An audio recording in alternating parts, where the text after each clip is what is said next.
Hello friends, welcome to my channel. साथियों, आज के इस वीडियो में हम लोग आरपीएफ कांस्टेबल एग्जाम 2024 के लिए जीके जीएस के प्रैक्टिस सेट को देखने वाले हैं और आज है प्रैक्टिस सेट नंबर 6। तो साथियों, आज हम लोग जीके जीएस के हूबहू ऐसे प्रश्नों का प्रैक्टिस आपके लिए लेकर आए हैं जैसा कि आपको आरपीएफ एग्जाम के पेपर में देखने को मिलेगा। तो चलिए साथियों, शुरुआत करते हैं पहले प्रश्न से, जो है कि ऑल इंडिया हरिजन संघ की स्थापना 1932 में किसके द्वारा की गई थी। तो ये मॉडर्न हिस्ट्री का प्रश्न है और हमें बताना है कि 1932 में एक संघ की स्थापना की गई, उसका नाम है ऑल इंडिया हरिजन संघ। किसके द्वारा की गई थी? तो महात्मा गांधी। ध्यान दीजिएगा साथियों, महात्मा गांधी ने ही 1932 ईस्वी में ऑल इंडिया हरिजन संघ की स्थापना की थी और हरिजन पत्रिका भी महात्मा गांधी द्वारा ही चलाया गया था। तो महात्मा गांधी आप लोग नाम ध्यान देंगे। ऑप्शन नंबर सी हमारा इस प्रश्न का ठीक जवाब हो जाएगा। चलिए देखते हैं अगला प्रश्न क्या है। आगे है कि विक्रमशिला विश्वविद्यालय किनके द्वारा स्थापित किया गया था। साथियों, आज का ये जो प्रैक्टिस सेट है इसमें हम किसी एक सब्जेक्ट से प्रश्नों को नहीं उठाए हैं, बल्कि सभी सब्जेक्ट से मिक्स प्रश्न है जैसे कि परीक्षा में पूछे जाते हैं। तो ये जो प्रश्न है ये हमें बताना है विक्रमशिला विश्वविद्यालय जो है इसकी स्थापना किसने की थी या किसने करवाया था। सही जवाब होगा धर्मपाल। नाम याद रखिएगा। और इसको याद कैसे करेंगे, तो आप याद रख सकते हैं कि विश्वविद्यालय यानी जो बच्चों के पढ़ने का स्थान है साथियों, एक धर्म का काम है, बहुत अच्छा कार्य है। तो इस प्रकार से याद रख सकते हैं। कौन थे? तो धर्मपाल। प्रायः देवपाल दिया है, आप लोग देख सकते हैं, गोपाल भी दिया है। तो अगर आप ट्रिक नहीं बैठाएंगे तो कंफ्यूज हो जाएंगे।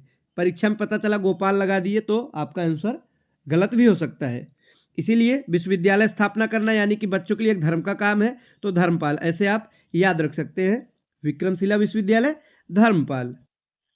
नेक्स्ट है, दिल्ली सल्तनत के दौरान मुकद्दम या चौधरी पद का इस्तेमाल किनके लिए किया जाता था।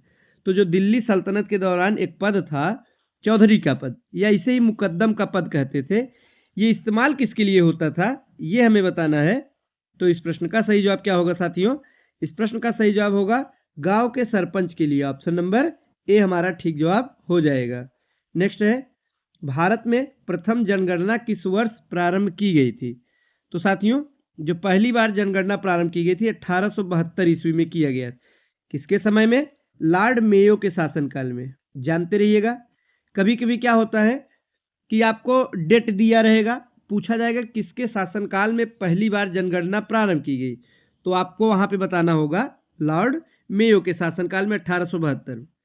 और नियमित जनगणना कब शुरू की गई ये प्रश्न भी बनता है, तो 1881 में पहली बार नियमित जनगणना शुरू की गई थी। नेक्स्ट है, भारत छोड़ो आंदोलन के दौरान खुफिया रेडियो किसने प्रारंभ किया। साथियों, भारत छोड़ो आंदोलन की बात की गई है। सबसे पहले इसके कुछ पॉइंट है आपको याद होने चाहिए। नंबर 1 है, कब प्रारंभ किया गया, तो आप सभी जानते होंगे 1942 में। भारत छोड़ो आंदोलन, क्विट इंडिया मूवमेंट 1942 ईस्वी में महात्मा गांधी द्वारा प्रारंभ किया गया। किसके द्वारा? तो हमारे जो बापू हैं यानी जिन्हें महात्मा गांधी के नाम से हम जानते हैं, राष्ट्रपिता हैं, तो इनके द्वारा ही 1942 में शुरू किया गया भारत छोड़ो आंदोलन। एक और पॉइंट पूछा जाता है कि इसमें गांधी जी ने कौन सा नारा दिया था, तो करो या मरो का नारा। कौन सा नारा साथियों? करो या मरो का नारा गांधी जी ने इसी आंदोलन में दिया था। अब हमें बताना है प्रश्न में क्या पूछा गया है कि कौन जो है खुफिया रेडियो प्रारंभ किया था। सही जवाब होगा उषा मेहता। आप लोग उषा मेहता जी का नाम याद रखेंगे। इन्होंने भारत छोड़ो आंदोलन के दौरान खुफिया रेडियो का संचालन किया था। ऑप्शन नंबर डी हमारा ठीक जवाब हो जाएगा। प्रश्न संख्या 6 है कि बंगाल विभाजन के विषय में किसने कहा था कि विभाजन हमारे ऊपर बम की तरह गिरा। ये जो बंगाल विभाजन हुआ था साथियों, कब हुआ था? 1905 में। किसके द्वारा? लॉर्ड कर्जन के द्वारा बंगाल विभाजन किया गया था। तो इस जब विभाजन हुआ तो इसमें किसने कहा था कि ये जो विभाजन है ये हमारे ऊपर एक बम की तरह गिरा, ऐसा लग रहा है जैसे कोई बम फेंक दिया हो। किसने कहा था साथियों? ये कथन है सुरेंद्र नाथ बनर्जी का। आप लोग ध्यान देंगे, सुरेंद्र बनर्जी का कथन है। ऑप्शन नंबर डी हमारा ठीक जवाब हो जाएगा। अगला है कि 1929 ईस्वी में लाहौर में आयोजित भारतीय राष्ट्रीय कांग्रेस के अधिवेशन का अध्यक्ष कौन था। अच्छा प्रश्न है साथियों। तो 1929 में एक अधिवेशन हुआ लाहौर में रावी नदी के तट पर। तो इस अधिवेशन के अध्यक्ष कोई और नहीं बल्कि पंडित जवाहरलाल नेहरू ही थे। सही जवाब होगा ऑप्शन नंबर सी।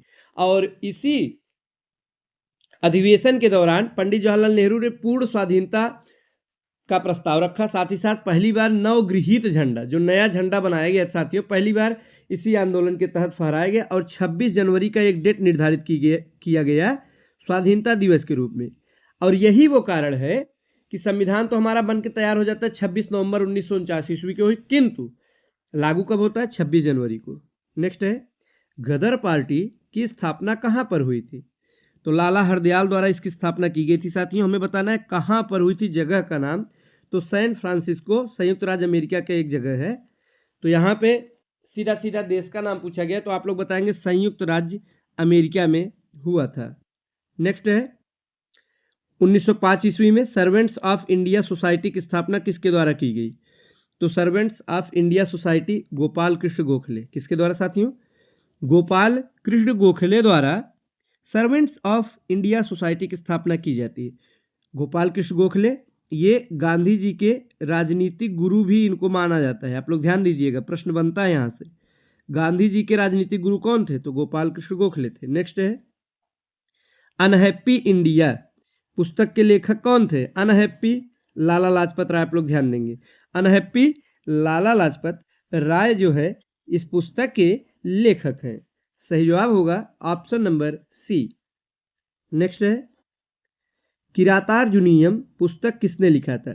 साथियों जो पुस्तक है संस्कृत का एक महान साहित्य कहा जा सकता है और लिखा गया है महाकवि भारवी द्वारा। किसके द्वारा साथियों? किरातार्जुनीयम महाकवि भारवी द्वारा लिखा गया है। इसमें किरात वेशधारी भगवान शिव और अर्जुन का जो युद्ध हुआ था उसका वर्णन मिलता है। नेक्स्ट है, आईने अकबरी किसके द्वारा लिखी गई थी? आईने अकबरी साथियों ये जो पुस्तक है ये लिखा गया अबुल फजल द्वारा। अकबर के बारे में इसमें वर्णन मिलता है लेकिन लिखा है अबुल फजल ने। ऑप्शन नंबर डी हमारा ठीक जवाब होगा। नेक्स्ट है, दक्कन ट्रैप पठार का गठन किस काल में हुआ था? तो साथियों इसका गठन हुआ था क्रिटिशियस काल में। ऑप्शन नंबर सी आप लोग ध्यान देंगे, क्रिटिशियस। नेक्स्ट है, विश्व का बृहत्तम डेल्टा निर्मित होता है। बृहत्तम माने सबसे बड़ा डेल्टा। डेल्टा आप समझ रहे हैं साथियों, जो नदियों द्वारा, जैसे नदी मान लीजिए नदी बह रही है तो जब जाके वो समुद्र में मिलती है तो वहाँ पे साथियों कई जो है धाराओं में बढ़ जाती है और अपने साथ जो मिट्टी बहा के लाती है तो यहीं पर पूरा मिट्टी फैल जाती है, काफ़ी उपजाऊ प्लेस होता है। और यही जो प्लेस है साथियों इसी कहते हैं डेल्टा। नदियों द्वारा बहा कर लाए गए मिट्टी से बना हुआ एक बृहत्तम आकार ही डेल्टा है। तो हमें बताना है कि सबसे बड़ा विश्व का जो डेल्टा है किन नदियों के द्वारा निर्मित होता है? तो साथियों इस प्रश्न का सही जवाब होगा गंगा एवं ब्रह्मपुत्र द्वारा निर्मित होता है। कहाँ पे? बांग्लादेश में। नाम है सुंदरवन डेल्टा। डेल्टा का नाम भी आप लोग ध्यान दीजिएगा, सुंदरवन डेल्टा है। किन किन नदियों द्वारा? गंगा एवं ब्रह्मपुत्र द्वारा। नेक्स्ट है, महाद्वीप अलग कैसे हुए? साथियों प्रारंभ में जो पृथ्वी हमारी इस प्रकार ऐसे दिख रही, वर्तमान में ऐसा नहीं था। पहले क्या था कि सभी ये जो पृथ्वी मान लीजिए सभी महाद्वीप एक तरफ थे और बाकी महासागर एक तरफ थे। बाद में ये अलग हुए तो कैसे लोग? विवर्तनिक क्रिया से, आंतरिक हलचल हुआ फिर इनमें अलगाव हुआ। ऑप्शन नंबर बी हमारा ठीक जवाब होगा। प्रश्न संख्या हमारा 16 है। साथियों के निम्नलिखित में से कौन सी मिट्टी नदियों द्वारा निर्मित है? तो जलोढ़ मिट्टी, जो नदियों द्वारा बहा कर लाई जाने वाली मिट्टी है वो होती है जलोढ़ मिट्टी।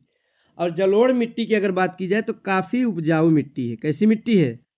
बहुत ही उपजाऊ मिट्टी होती है। नेक्स्ट है, किस वैज्ञानिक ने अपर्दन चक्र परिवर्तित किया? किसने किया साथियों? डेविस ने। ऑप्शन नंबर बी हमारा सही जवाब है। एशिया का सबसे बड़ा जलप्रपात हुंडरू किस जगह के पास है? तो एशिया का सबसे बड़ा जो जलप्रपात है उसका नाम है हुंडरू। ये कहाँ पे स्थित है? तो रांची में, झारखंड के रांची में स्थित है। ऑप्शन नंबर ए हमारा ठीक जवाब हो जाएगा। कभी आप झारखंड जाइएगा तो रांची अगर आप जाएंगे साथियों तो वहाँ पे आपको हुंडरू जलप्रपात देखने को मिलेगा। मौका मिले तो जरूर देखिएगा, ये एशिया का सबसे बड़ा जलप्रपात है। नेक्स्ट है, पूर्वी समुद्रों की स्वामिनी ये किसका नाम है? साथियों पूर्वी समुद्रों की स्वामिनी कहा जाता है श्रीलंका देश को। ऑप्शन नंबर ए हमारा पड़ोसी देश है, श्रीलंका को कहते हैं। नेक्स्ट है, निम्नलिखित में से किसे समुदाय विकास के पहले कार्यक्रम के रूप में स्थापित किया गया था? किसे स्थापित किया गया था साथियों? राष्ट्रीय विस्तार सेवा। ऑप्शन नंबर बी हमारा सही जवाब होगा। अगला प्रश्न पॉलिटी का है, महत्वपूर्ण है। भारतीय संविधान का अनुच्छेद 14 में लिखा हुआ कानून के समक्ष समानता किस देश के संविधान से लिया गया है? यहाँ से आपके 2-3 प्रश्न बनते हैं। पहला तो ये कि कानून के समक्ष या विधि के समक्ष समानता का अधिकार किस अनुच्छेद में? आप लोग बताएंगे 14 में है। किस देश के संविधान से लिया गया है? तो साथियों ब्रिटेन के संविधान से। कहाँ से?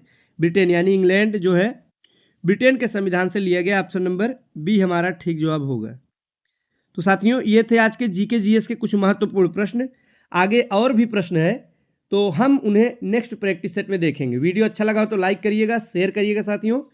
और आज के लिए बस इतना ही। हम लोग मिलेंगे अगले वीडियो में। धन्यवाद।